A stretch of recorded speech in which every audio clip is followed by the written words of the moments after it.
In this video, I show you how to delete save items from Google collection or how to remove Google save items. For deleting this, open your Google app. Now click on activity, then click on save items. Now click on all save items.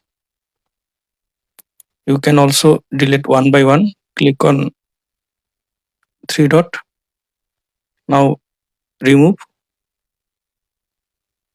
You can also delete all items one by one at once. For doing this, click on three dot. Now click on select. Now select. Then click on delete. Now I hope that you remove save items from Google collection or delete save items from Google collection. Thanks for watching. Don't forget to subscribe.